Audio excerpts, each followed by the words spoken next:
Hey, bonjour à toutes et à toutes, salam alaikum, comme d'habitude, j'espère que vous vous portez bien. On va reprendre les vidéos conseils sur YouTube.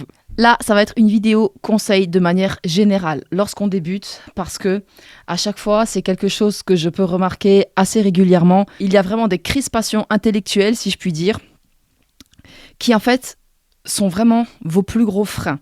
C'est pas tant les compétences, la technique ou encore la complexité de l'apprentissage en soi de la couture, c'est vraiment vos barrières mentales. Il y a une évidence qui a un côté technique, d'accord ? La couture, je vais pas vous dire oui, hop, pump it up, voilà, non.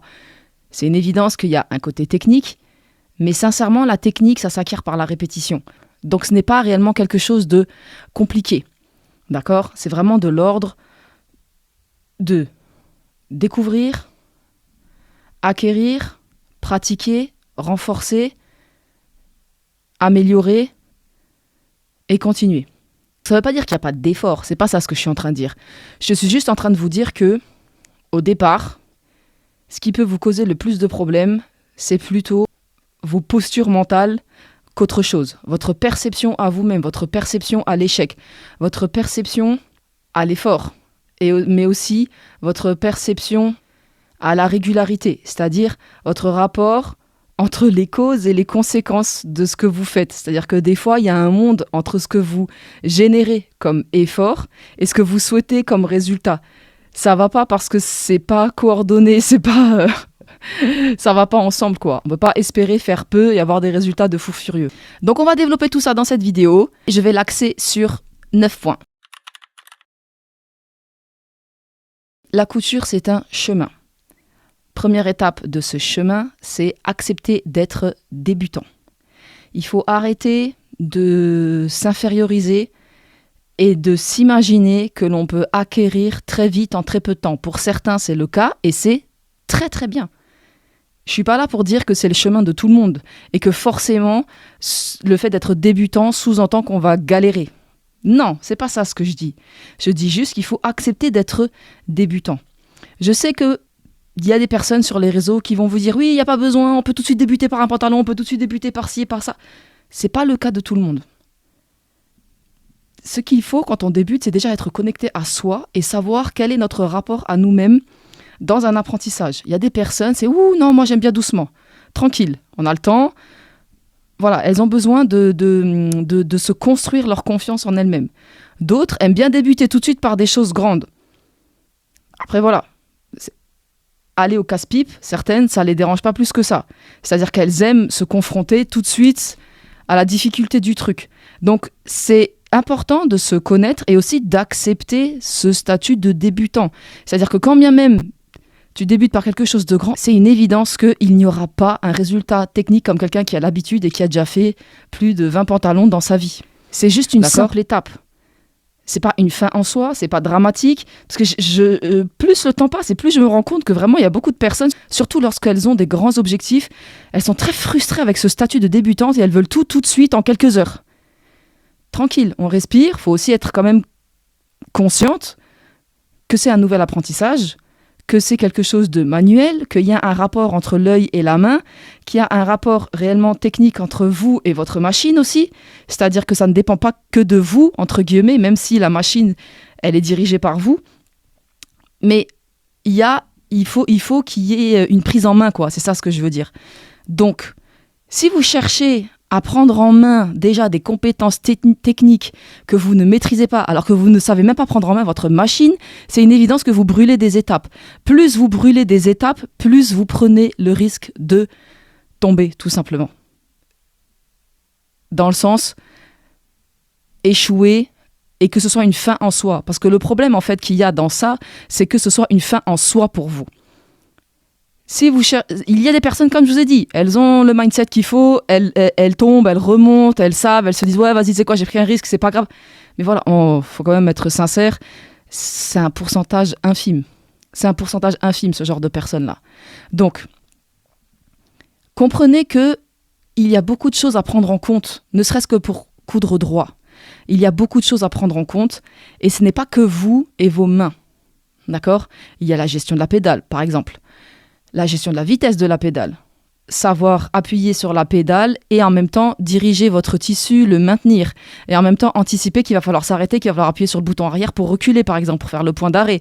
Vous comprenez ce que je veux dire? La mécanique de gestuelle de la machine, c'est quasi similaire à lorsque l'on apprend à coudre. C'est quasi similaire à lorsque l'on apprend à conduire. C'est-à-dire qu'on gère beaucoup de choses en même temps. Donc, on a toujours un petit temps d'adaptation, c'est OK. On n'abandonne pas, on est cohérent entre notre niveau et les résultats, entre ce qu'on peut faire et ce qu'on a envie de faire. C'est un apprentissage. Donc, à partir du moment où on est dans un apprentissage, il y a des étapes, il y a une évolution et c'est OK. Il ne faut pas vivre chaque erreur comme un échec, c'est juste un process. On suit le process et ça va le faire. Je peux comprendre aussi quand on débute qu'on a vraiment ce stress et cette ambition de faire vite en peu de temps et avec de gros résultats parce que peut-être qu'on a une vie très prise, etc. Faut respirer, aller boire de l'eau parce que il faut sortir de ça. Il faut accepter, des fois, voilà, vous allez louper, vous allez devoir faire des pièces d'études parce que ça évitera de la perte d'argent, surtout de tissu. Il faut accepter de dépiquer, il faut accepter de recommencer.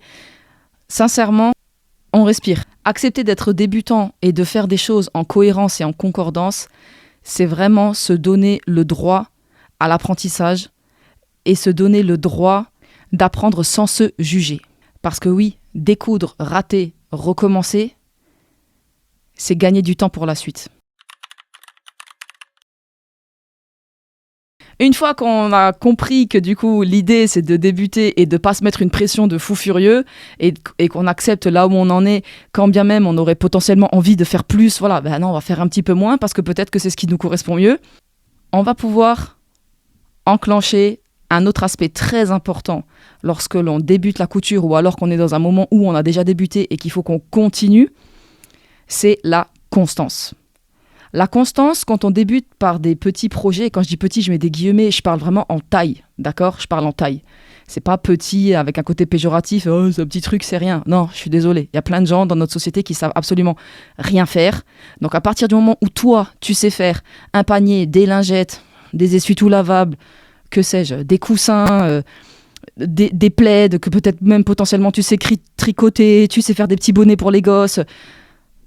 Voilà, tu sais faire plus que 80% de la population des sociétés occidentales, j'entends. Il y a quand même une communauté de DIY, mais par rapport à la globalité de la population, on est quand même assez minoritaire. Donc, quand je dis petit, c'est pas du tout péjoratif. Par exemple, moi, il y a tout un tas de personnes qui disent « Oh, mais moi, je fais rien. Regarde ce que toi, tu fais, c'est génial. Moi, je sais à peine tricoter. » Ouais, ben moi, je sais pas tricoter. Voilà. Je sais coudre des habits, je sais faire tout un tas de choses, mais moi, je sais pas tricoter. Tu me files de la laine. Encore là, il y a peu, j'ai fait une vidéo sur TikTok à ce sujet. Je me suis dit, mais qu'est-ce que c'est que cette sorcellerie? C'est trop chaud. Ça permet d'enrouler tout autour correctement les restes de nos bobines. Et autres fils en tout genre, quoi. Elle s'en servait pour tous ces trucs en laine et tout. C'est incroyable, je connaissais pas du tout. Tu connaissais, toi? Des machins, j'avais aucune idée de ce que c'était parce que ça appartenait à ma grand-mère. Et en fait, figurez-vous que ça s'appelle des poissons. Je savais pas du tout. Moi, je pensais que c'était pour mettre n'importe quel type de fil dessus. Pas du tout. Ça sert à tricoter et ça sert à faire des imprimés jacquard. Voilà. Donc, il n'y a pas de sous-connaissance, d'accord ? On en revient encore au fait, justement, que lorsque l'on débute n'importe quel apprentissage, on accepte qu'on est au stade de débutant. C'est-à-dire, moi, le tricot, je ne suis même pas au stade de débutant. La preuve, il y a un truc que toutes les personnes qui tricotent, elles m'ont dit « Ah, mais ça sert moi, j'avais aucune idée de ce que c'était. Tu vois, toutes les personnes ont commenté, c'est un truc de fou, je dis « Waouh, ok, d'accord, ah ouais, t'es à la ramasse. » C'est une évidence que vous soyez à ce stade de petites choses, ou que vous soyez maintenant dans un stade un peu plus évolué, la constance, c'est la clé de votre apprentissage. Il faut impérativement que vous compreniez que faire des petites sessions régulières dans le temps et dans la durée valent mieux que 2 grosses sessions tous les 2 mois. Pourquoi ? Parce qu'en fait, la couture, comme on l'a dit précédemment, c'est de la pratique. C'est une coordination entre votre esprit et vos mains, évidemment, parce que ça passe de votre idée à vos mains, c'est-à-dire qu'il faut le réaliser, mais c'est aussi une coordination entre vos mains et vos outils. Donc, il y a une mémoire physique de ce que vous faites. D'accord ? Si vous n'entretenez pas cette mémoire physique, vous la perdez. Donc, vous perdez la mémoire, vous perdez la pratique, vous perdez la dextérité, vous perdez en perfectionnement et en amélioration. Faire une fois une technique, c'est pas suffisant. Encore là, il y a peu, j'ai à nouveau dû pratiquer une technique que ça faisait au moins 15 ans que je n'avais pas fait. Pourtant, il y a 15 ans, j'avais fait cette technique sur plusieurs éléments, d'accord, de vêtements. Elle était maîtrisée et je la maîtrisais parfaitement. Sauf que là, ça faisait 15 ans que je ne l'avais pas faite. Je vous garantis que je ne suis pas allée tout de suite dessus et que j'avais perdu. J'avais perdu. Ça ne veut pas dire que c'est pas revenu tout de suite. Mais il a fallu d'abord que je fasse une pièce d'étude pour être sûr que je ne me plante pas sur la vraie pièce que je voulais faire. C'est normal. Pourtant, je couds régulièrement. Donc, comprenez que la constance, surtout lorsqu'on débute, elle est essentielle. Elle est essentielle. C'est pour ça que moi, je préfère des personnes qui sont capables de se dire « Ok, moi, je peux coudre 30 minutes une fois par semaine. Pas plus. » Il faut que vous soyez sincère vis-à-vis de vous-même, de qu'est-ce qui vous prend du temps, de comment vous pouvez vous organiser et construire votre vie autour de votre apprentissage. Ou l'inverse. Bref, mais vous m'avez comprise. Et il faut vraiment être réaliste vis-à-vis de soi-même. Il faut être réaliste pour pouvoir tenir dans le temps. Parce que tenir dans le temps, c'est pas juste tenir sur 2 mois. C'est vraiment tenir dans le temps en durée. C'est-à-dire que c'est tenir en mode marathon sur 6 mois, 1 an, 2 ans, peut-être même toute votre vie. Si maintenant vous kiffez tellement que vous allez peut-être potentiellement ne jamais vous arrêter. D'accord ? Il faut vraiment réfléchir en mode marathon et que ce soit adapté à votre vie. En fait, comme je vous ai dit, ça vous permettra d'acquérir cette mémoire du geste, mais ça vous permettra aussi d'acquérir de la confiance. Et ça, la confiance, ça passe que par l'action. La confiance en soi, voilà, vous avez beau entendre tout un tas de trucs sur les réseaux sociaux qui, pour la plupart du temps, c'est du bullshit. La confiance en soi, c'est que du passage à l'action. D'accord ? Tout ce qui est après de l'ordre de vos croyances, ça, c'est de l'estime de soi. C'est pas la même chose. La confiance en soi, c'est du passage à l'action. À partir du moment où tu sais faire quelque chose, t'as confiance en toi. D'accord ?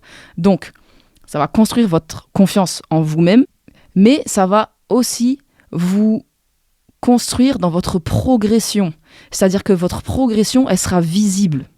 Et vous allez pouvoir la quantifier, vous allez pouvoir la notifier, vous allez pouvoir réellement la voir de vos yeux, peut-être même utiliser ce que vous faites. Et ça n'a pas de prix. Parce que là, vous allez être dans la construction de l'estime, de votre rapport à vous-même et de vos capacités et de la fierté que vous avez sur ce que vous avez créé. Peut-être même qu'après, vous allez vous mettre à créer des choses pour les autres. C'est-à-dire que, par exemple, vous êtes invité, vous n'avez pas de cadeau, vous n'avez pas le temps de sortir, ou que sais-je, j'en sais rien. Ou alors, c'est dimanche et vous êtes invité le lundi et vous récupérez un bout de tissu, vous allez peut-être faire un petit kit de coussins pour cette personne. Vous allez peut-être, comme là, moi, ça a été le cas pour mon papa, je lui ai fait ça en 2-2. J'étais invitée, c'était dimanche, je voulais pas venir les mains vides, je lui ai fait un petit sac en cuir.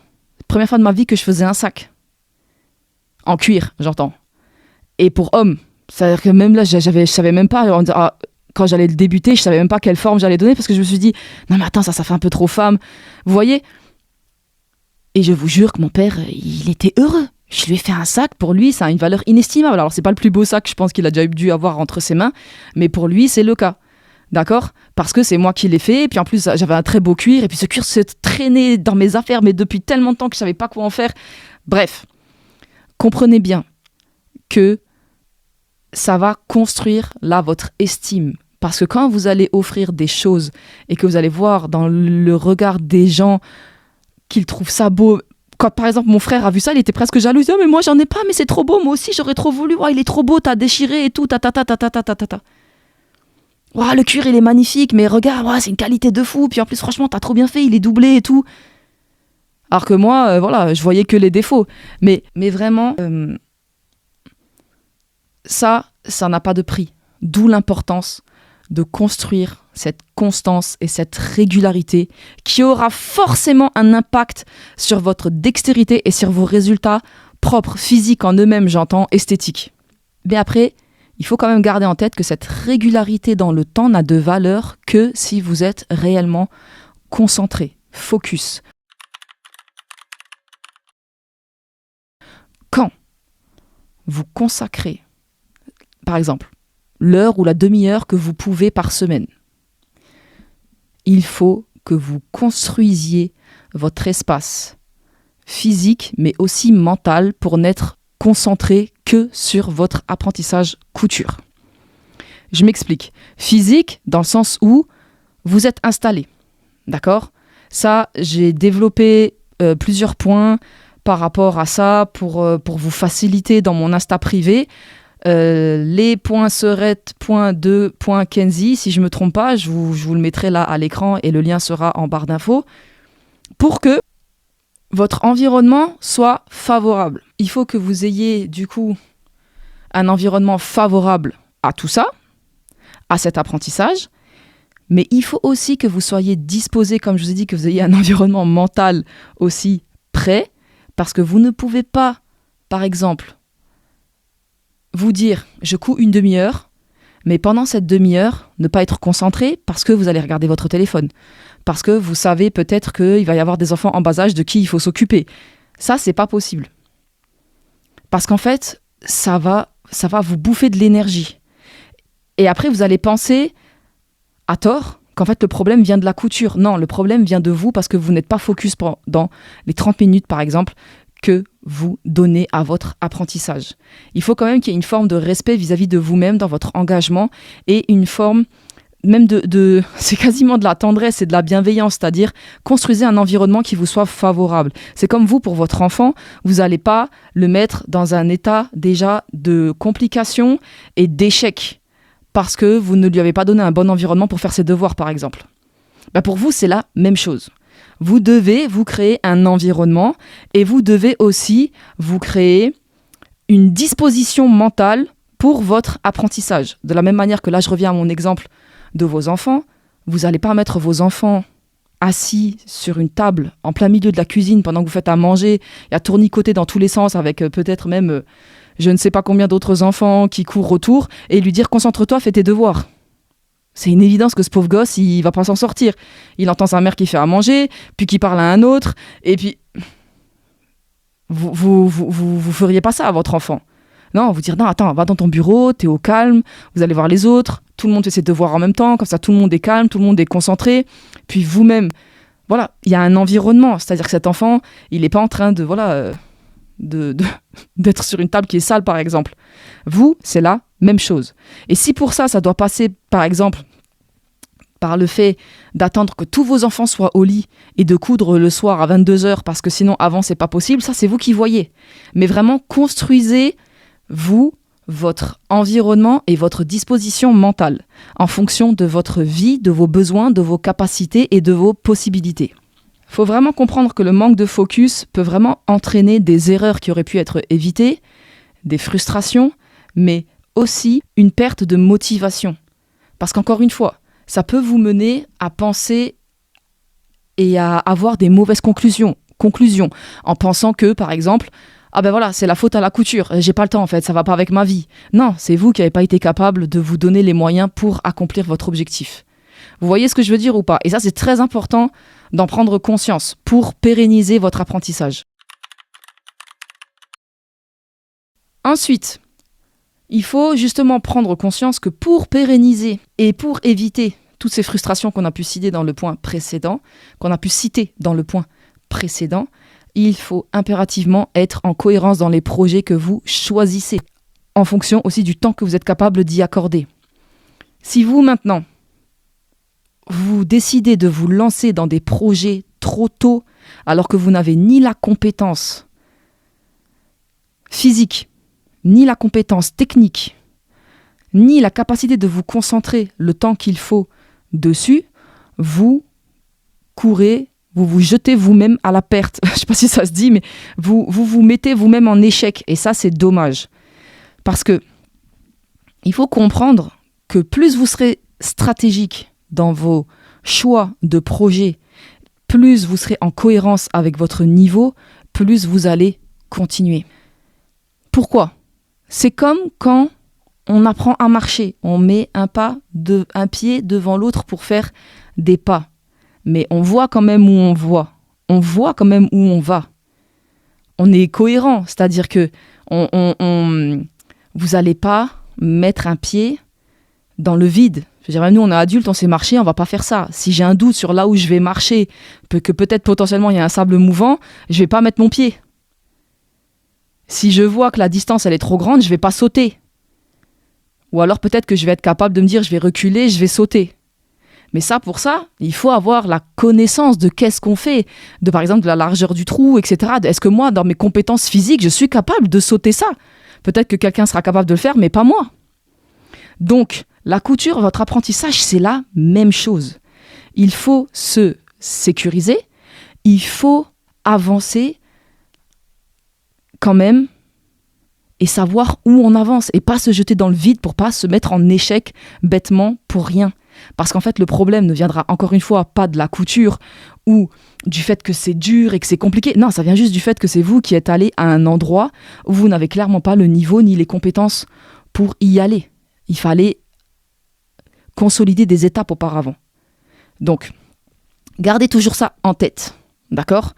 Il faut que vous choisissiez des projets en cohérence avec votre niveau, avec aussi des moyens de se challenger en cohérence avec votre niveau. Exemple, vous n'avez jamais fait de poche de votre vie. Peut-être qu'avant de débuter par des poches fendues type poche passe-poilée, ce serait peut-être pertinent de débuter par une poche plaquée déjà. Vous voyez ce que je veux dire ? De la même manière que ce serait peut-être aussi pertinent de débuter par une poche prise dans la couture. Voilà, ce sera déjà très bien. Pourquoi aller se compliquer à faire des poches un peu plus complexes alors que vous n'avez jamais fait une poche de votre vie ?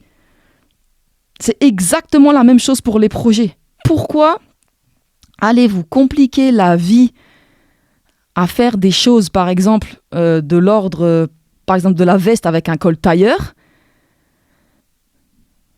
alors que vous ne savez même pas poser une parmenture ou que vous ne saviez même pas faire un col de base, type col Mao ou que sais-je. D'accord ? Et justement, en fait, les personnes qui s'y connaissent un petit peu, quand elles voient des fois des personnes qui disent « Ouais, mais regarde, moi je savais pas faire, regarde, j'ai fait ça toute seule, c'est mon col tailleur et tout. » Ouais, ben moi je le vois que c'est le premier que t'as fait. Ça se voit que t'as pas fait de pièces d'études avant, parce que je vois des défauts. Alors toi, tu les vois pas, peut-être que les autres personnes aussi qui t'applaudissent sur les réseaux ne le voient pas, mais moi je te garantis que je le vois. Donc, vous comprenez ce que je veux dire ? Ça, j'enclenche déjà un point que je vais développer par la suite, qui sera le dernier point, mais il faut toujours avoir quand même ce step back et ce recul de se dire, voilà, je l'ai fait, la personne, ça l'a satisfait, c'est très bien. Mais il faut quand même avoir conscience que à un moment ou à un autre, même si la personne ou même si on réussit, c'est pas forcément se mettre dans des bonnes conditions. Dans le sens où, si vous aviez juste pris peut-être un petit peu plus le temps de développer des autres compétences avant d'aller à cette compétence-là, le premier résultat aurait été peut-être un petit peu mieux. Et pourquoi est-ce que je développe ça ? C'est parce que, en fait, il faut que vous compreniez que tout est en lien. Quand vous apprenez la couture, la moindre petite chose, comment que vous le vivez, si vous n'avez pas un mental fort, ça peut toujours vous décourager. Et moi, c'est vrai que dans mon approche, j'ai toujours une approche assez personnelle et précise en fonction de chaque personne que j'ai en face de moi, parce qu'on n'a pas tous la même psyché, on n'a pas tous le même rapport justement à l'échec, on n'a pas tous le même rapport au challenge aussi. C'est-à-dire qu'il y a des gens qui aiment se challenger, ils aiment ça et puis ça les dérange pas et puis ils y vont et tac, tac, tac. Il y a des gens, voilà, non. Moins il y a de friction, moins il y a d'échecs et mieux c'est. Et de manière générale, j'ai vraiment pu constater que plus on fait les choses step by step et on renforce une boucle et un cercle vertueux, plus l'apprentissage perdure et se pérennise. Donc, pourquoi s'en priver ? Il n'y a aucun problème à dire « Moi, j'ai pas débuté par un pantalon tout de suite. » Non, moi, j'ai été très stratégique. et je perdure dans le temps. Pourquoi est-ce que maintenant il y a toute cette vague là de comme si non mais moi j'ai débuté tout de suite et j'ai fait ça et j'ai fait ça et j'ai fait ça et puis je suis autodidacte. Non, quelqu'un d'autodidacte à 100%, c'est quelqu'un qui n'a même pas YouTube, qui regarde même pas une vidéo ou quoi que ce soit. À partir du moment où t'as quelqu'un qui t'a montré, que ce soit en physique ou en vidéo ou en plateforme, peu importe, c'est pas être autodidacte. Là, je sais que je vais m'attirer les foudres de beaucoup de personnes, mais ce n'est pas être autodidacte. À partir du moment où il y a quelqu'un qui t'a montré, que ce soit en virtuel ou en physique, quelqu'un t'a montré. Tu as juste été capable de bien comprendre, de regarder 100 fois la vidéo, peut-être, j'abuse. Mais bref, on s'est compris. Et de le mettre en pratique. Voilà, il y a tout un tas de sujets sur lesquels moi aussi j'ai su faire ça. Est-ce que c'est pour autant que je me prétends mécanicienne ou que je me prétends une fille qui être capable, que moi je suis capable de réparer ta voiture? Absolument pas. Il y a des petits trucs que j'ai pu bidouiller en regardant des tutos YouTube. Pareil pour certains trucs de bricolage. Mais est-ce que ça fait de moi quelqu'un qui a des compétences en bricolage et qui est... non.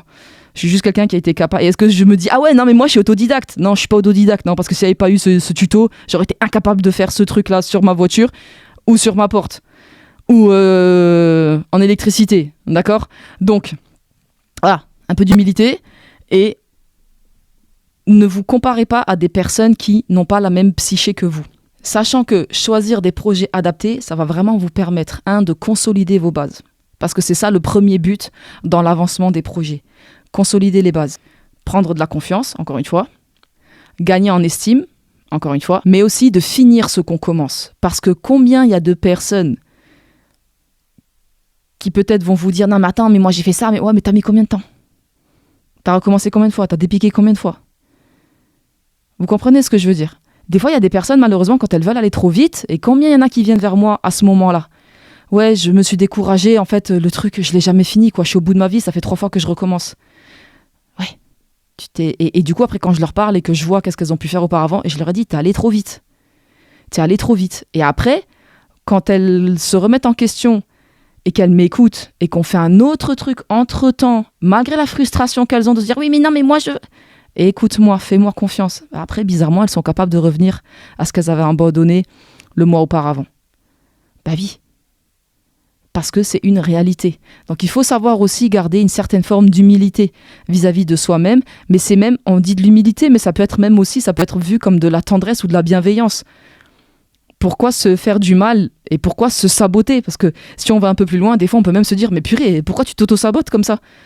Enfin, voilà, fais step by step. Tranquille.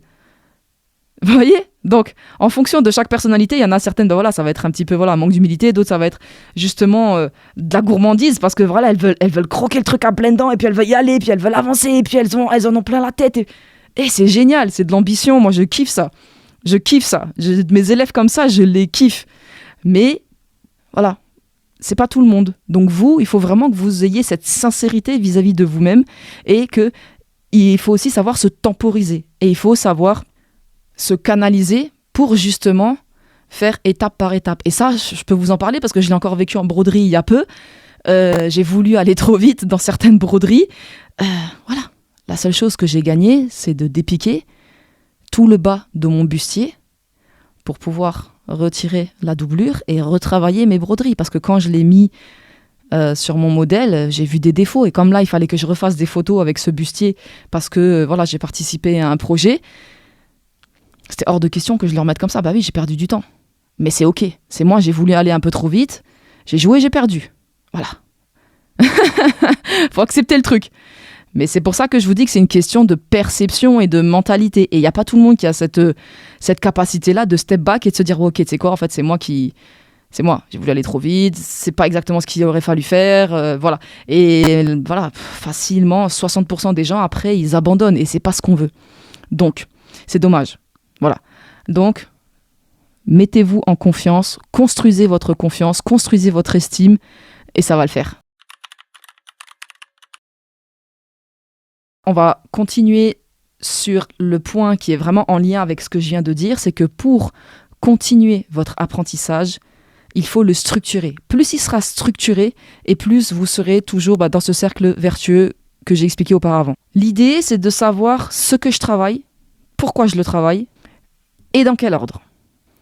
plus vous serez capable de réellement réfléchir dans le détail comme ça, plus vous allez performer. Et on en revient justement à cette cohérence. Vous comprenez ce que je veux dire ? On en revient à cette cohérence. Alors, on pourrait penser que c'est deux points qui sont similaires, mais pas réellement parce qu'en fait, ce point-là développe un peu plus celui qui est précédent. Parce qu'en fait, plus vous serez dans une progression réfléchie, donc réellement stratégique, et plus la stratégie risque d'aboutir, tout simplement. Donc là, on est vraiment dans un plan, vous voyez, très one-one, quoi. Ça dépend de chaque personne. Parce qu'il faut vraiment réellement comprendre et vraiment intégrer quelque chose de très, très, très, très important.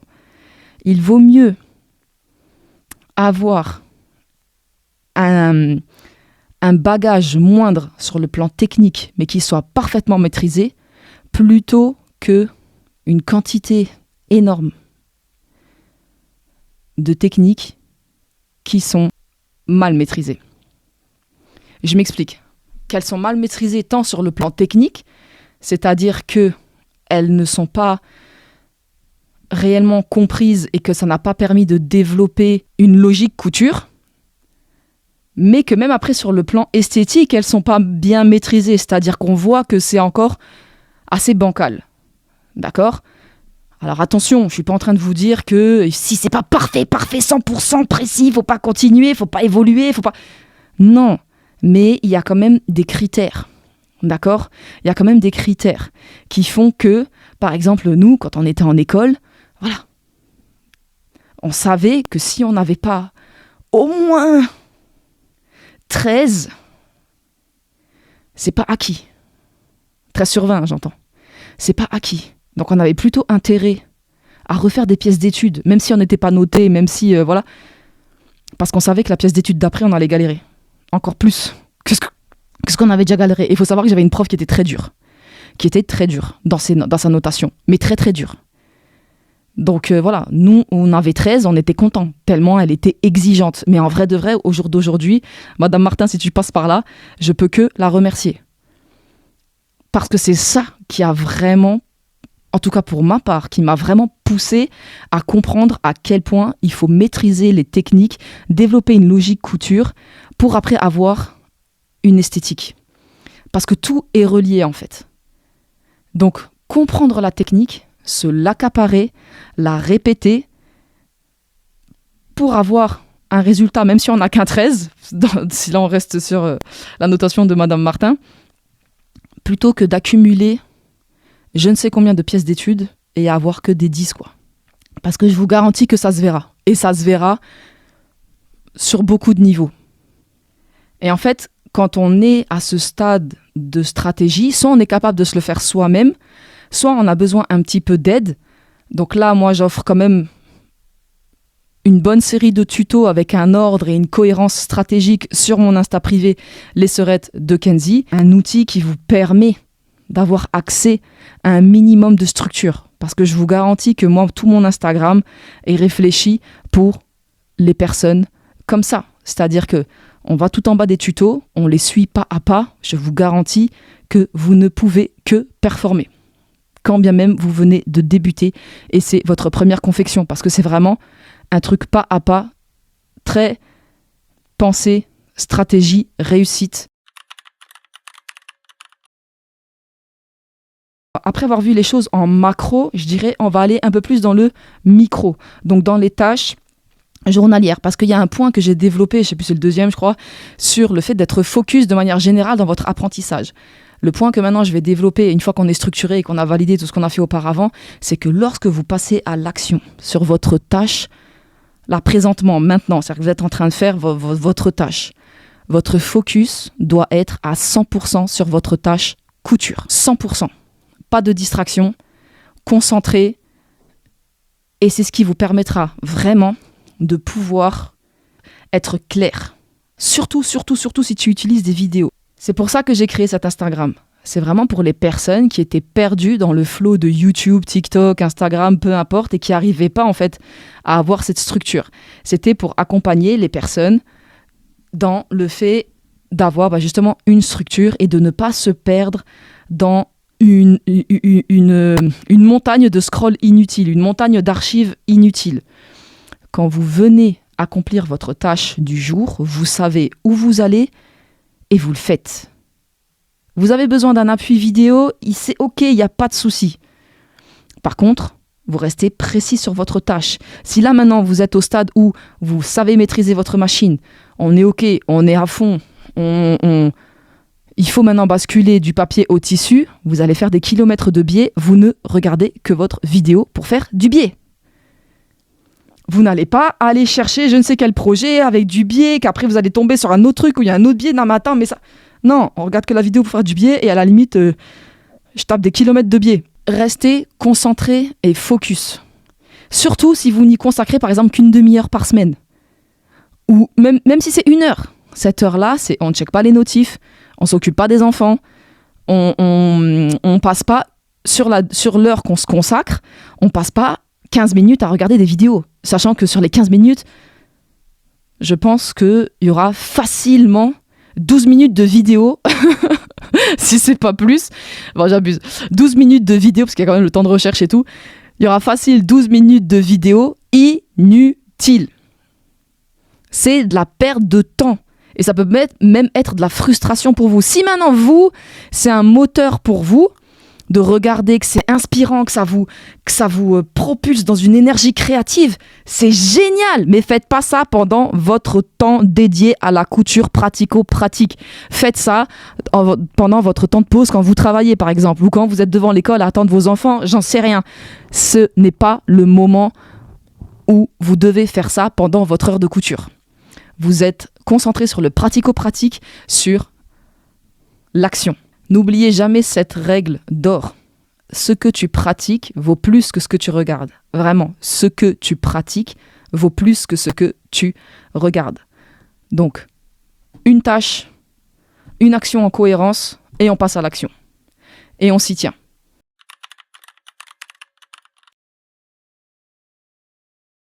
Il y a une évidence que pour mettre en place tout ça, et pour pouvoir être dans une pratique correcte, etc., le matériel joue un rôle important. Mais il faut aussi quand même savoir se mesurer. Investir dans votre matériel, c'est essentiel. Par contre, acheter tout et n'importe quoi alors qu'on débute et claquer des 300 balles, 400 balles, c'est inutile. Restez focus sur les basiques. Il vaut mieux acheter une très bonne machine et moins de petits matériels à côté plutôt qu'acheter une machine pourrie à 30 balles, à Nose ou je ne sais où, que ces machines-là, c'est une quatch infinie. Vraiment, bon, ça c'est du patois lorrain, ça veut dire vraiment que c'est de la gnognotte, quoi. D'accord ?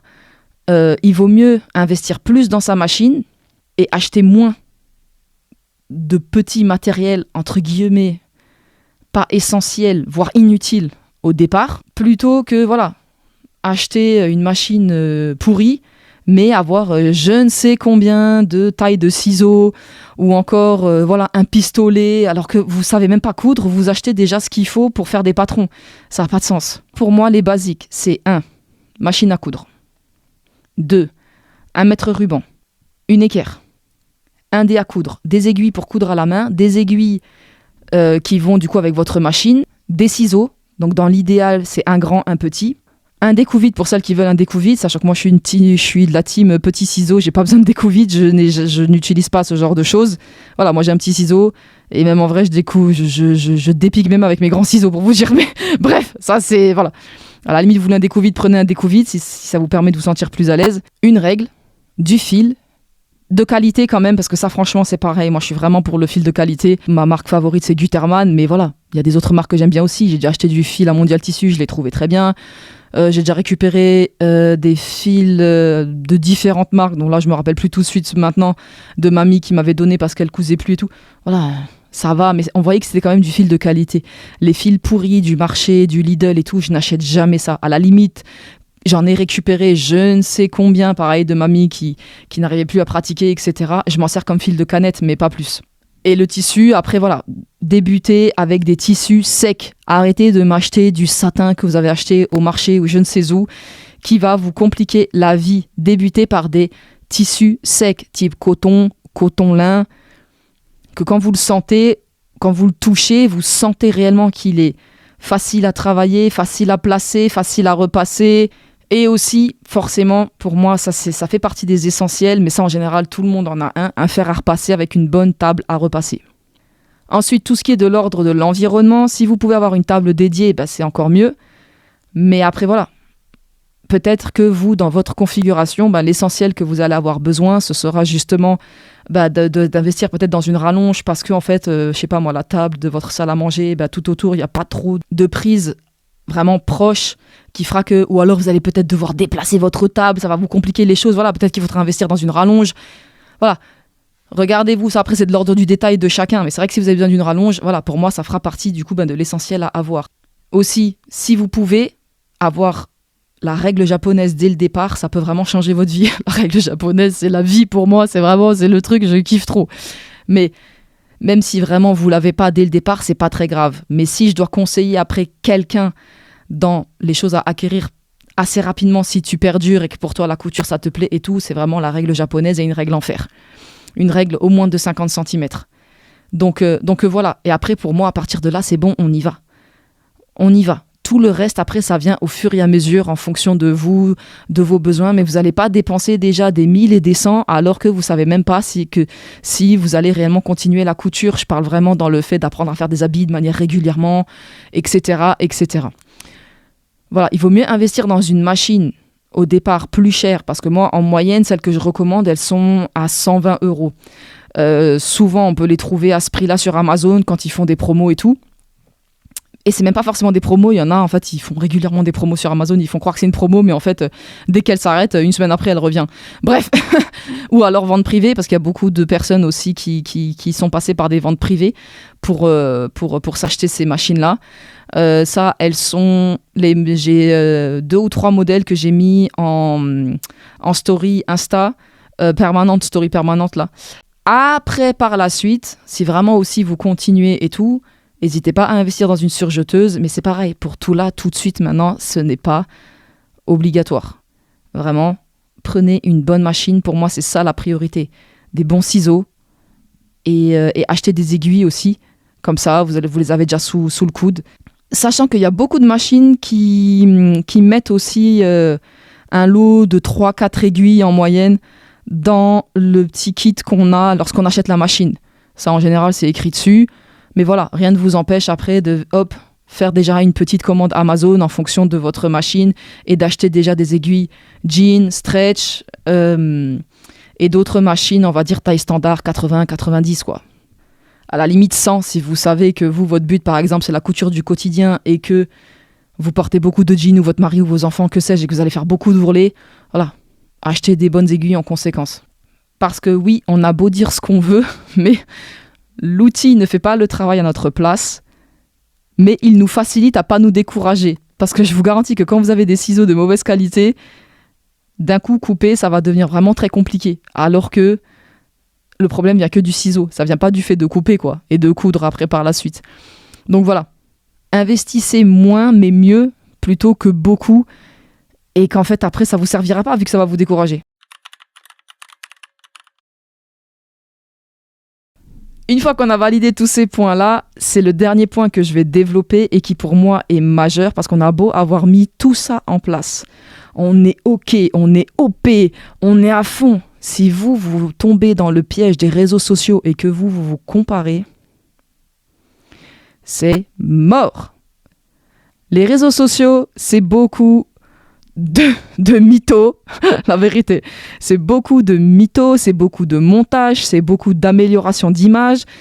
Voilà, faut en avoir conscience. C'est beaucoup aussi de personnes qui vont peut-être interpréter et présenter la réalité d'une manière que peut-être si moi j'avais accès à la réalité, je l'aurais pas présenté de cette manière. Et ça, il faut en avoir conscience. D'accord ? C'est une conscience numérique. Ça, c'est partout pareil. C'est un petit peu comme là. Il y a eu tout un moment où, quand les mamans ont pris le pouvoir sur les réseaux sociaux, et on avait toutes les mamans instagrammables qui, en fait, voilà, culpabilisaient toutes les autres mamans parce qu'en fait, elles ne montraient qu'une vie instagrammable, c'est-à-dire des mères parfaites, qui crient jamais, qui font que des activités de fou furieux. C'est du montage, c'est pas la vraie vie. D'accord ? Bah ça, en couture, c'est pareil. Parce que ça, il y a eu toute une vague, là, je parle aux mamans, il y a eu toute une vague comme ça, là, de mamans parfaites sur les réseaux sociaux. Il y a eu un moment, ça a tellement saoulé tout le monde s'en est rendu compte. Ce n'est pas la vraie vie. Et pour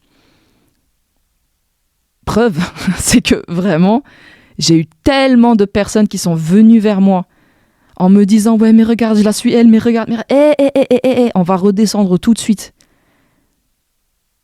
Ça, elle te montre que ce qu'elle veut. Et moi-même qui suis sur les réseaux sociaux, je vous dis la même chose.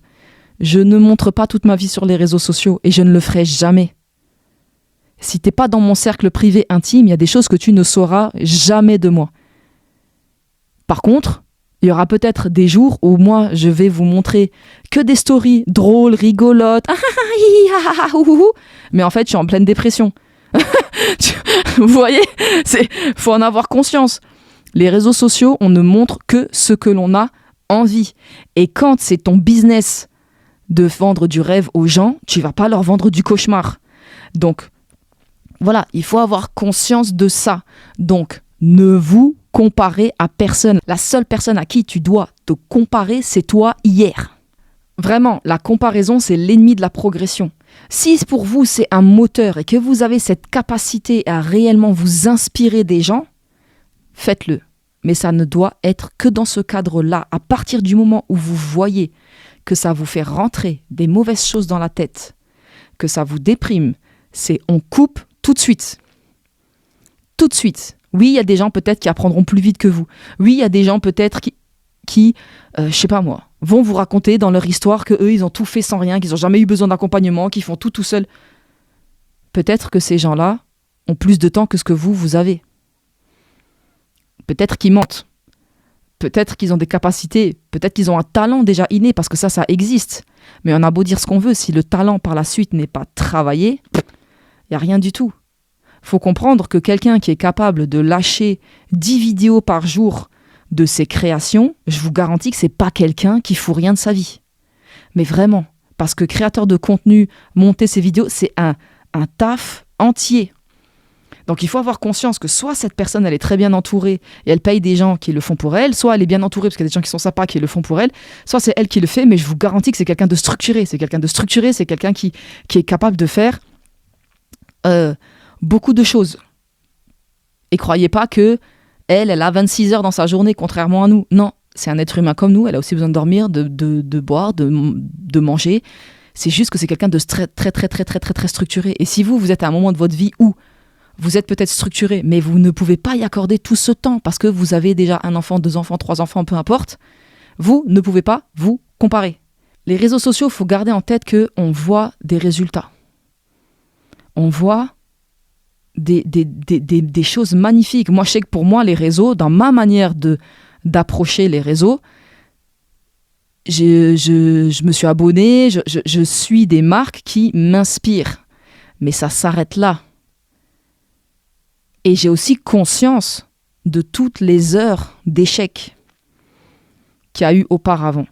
Vous, ça doit être pareil. Vous devez garder en tête que ces personnes-là, elles ne vont peut-être pas vous transmettre toutes les heures de doute, toutes les heures d'échecs, tout ce qu'elles ont dû recommencer, toutes les nuits qu'elles ont sacrifiées. Ou peut-être que, tu vois, vous voyez, d'autres personnes auront dormi 8 heures. Elles ont dormi que 3 heures. 5 heures. Vous comprenez ce que je veux dire ? Encore, c'était hier ou avant-hier, j'ai vu une vidéo sur un défilé, parce que là en ce moment c'est la Fashion Week, et c'était haute couture. Et en fait, la mannequin était interviewée, et elle disait, il faut que vous sachiez que hier encore, la tenue que je porte n'était faite qu'à moitié. C'était une tenue de dingue. De dingue. Toute l'équipe, parce qu'il y a dû avoir je ne sais combien de personnes sur cette tenue, ça s'est relié constamment, ça n'a pas dormi. Enfin, la tenue, en tout cas, voilà, il y a eu, quand quelqu'un après avait besoin de se reposer, il y en avait un autre qui venait, ou même plusieurs autres. Vous comprenez ça ? Il faut avoir conscience de ça. Il faut arrêter de vivre dans le monde des bisounours. Et il faut arrêter de se culpabiliser et de s'auto-flageller. Il faut avoir conscience, en fait, que on n'a rien, sans travail, sans structure. Voilà, il y a des personnes qui vous font croire que tout pour eux a été tout beau, tout rose. Ah, je suis venue, j'ai posté une vidéo, j'ai pas compris, elle a fait 1 million. C'est du mytho.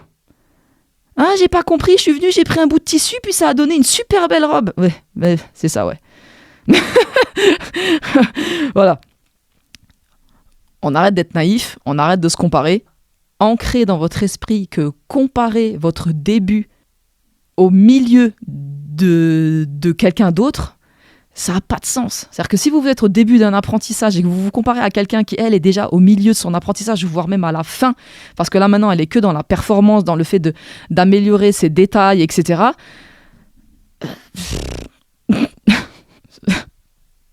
C'est comme si maintenant on me comparait moi que j'ai jamais fait de course de ma vie et que je me compare à quelqu'un qui est capable de faire des courses de 10 km. Ça n'a pas de sens. Vous comprenez ce que je veux dire? C'est la même chose. Donc soyez cohérents jusqu'au bout. Et enfin, le dernier point bonus que l'on va développer, c'est vraiment prenez du plaisir. Parce que ça, en fait, c'est la boucle.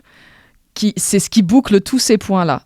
Peu importe à quel moment vous êtes dans votre développement, à quel point vous devez améliorer, consolider dans tout ce que je vous ai donné comme conseil précédemment, n'oubliez pas que le point essentiel qui doit être rattaché, connecté constamment à tous les autres points et à toute votre vie, même de manière générale, mais là on parle de couture, c'est le plaisir. Prenez du plaisir. C'est ce qui va le plus vous permettre de durer et de continuer. Plus vous serez capable de prendre du recul et de vous amuser de vous-même quand vous loupez, de vous arrêter, attendre, de vous dire attends, je reprends demain, et puis de vous dire tu sais quoi, là j'étais fatigué, le lendemain vous revenez, vous voyez ce que vous avez fait, vous en rigolez, plus vous serez capable de perdurer dans le temps. Et plus ça va renforcer cette boucle vertueuse dont je vous parlais précédemment. Justement, le fait de prendre du plaisir, c'est aussi dans l'acte en lui-même, mais c'est aussi dans la jouissance de ce que vous allez créer.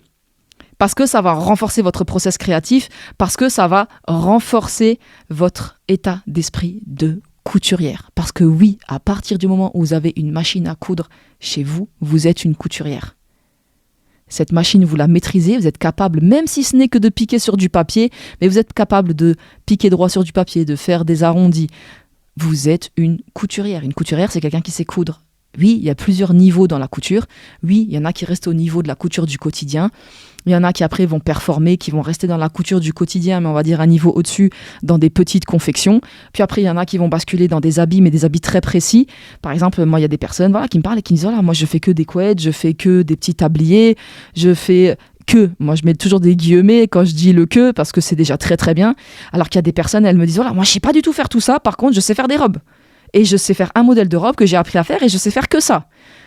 Peu importe. Alors qu'il y a des personnes après qui, elles, vont vraiment vouloir partir dans des habits spectaculaires, spectacles, brodés, plumes. C'est ok. Tu sais coudre, tu as une machine à coudre, tu sais faire des choses, tu es une couturière, peu importe ton niveau. Donc, pour ça, il faut kiffer. Kiffe ce que tu fais, jouis de ce que tu fais, et un rapport aussi à toi-même qui va te permettre de vraiment te féliciter et t'encenser limite, te construire dans cette énergie créative, te construire dans ton process créatif. Parce que oui, le process créatif, ce n'est pas forcément que des choses, justement, comme j'ai pu parler précédemment, Fashion Week, ah ouais, c'est spectaculaire, c'est ci, c'est mi, non. À partir du moment où tu as quelque chose entre les mains que tu as fait qui n'existait pas dans l'état tel quel, c'est toi qui l'as créé, tu es dans un process créatif, c'est toi qui as eu un process créatif, même si ce n'est que des petites lingettes entre tes mains. Oui, ces petites lingettes, c'est ce qui va peut-être permettre l'autonomie de tes enfants à se laver le visage. Ou toi, d'arrêter d'acheter des trucs démaquillants, là, jetables, et qui va te permettre de te démaquiller tous les jours avec ça.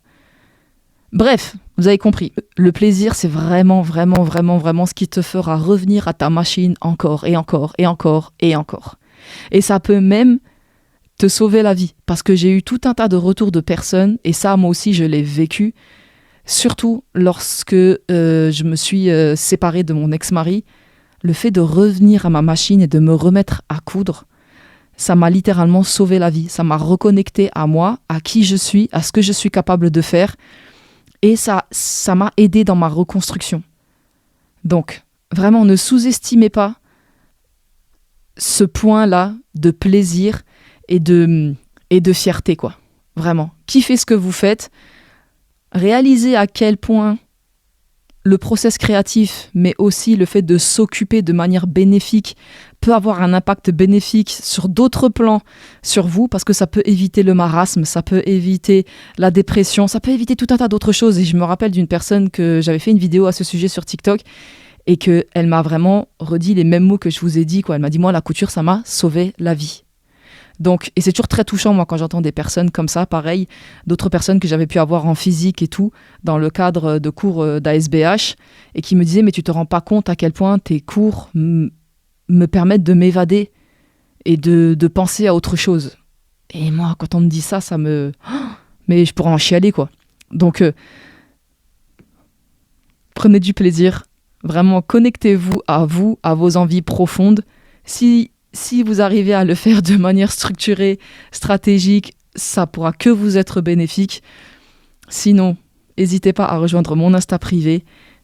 Et pour celles que ça intéresse, j'ai réuni tous ces points dans un e-book. Donc, n'hésitez pas à m'envoyer un mail pour me le demander dans le mail qui est dans la barre d'infos. Tout vous sera résumé en un petit PDF Canva sympa.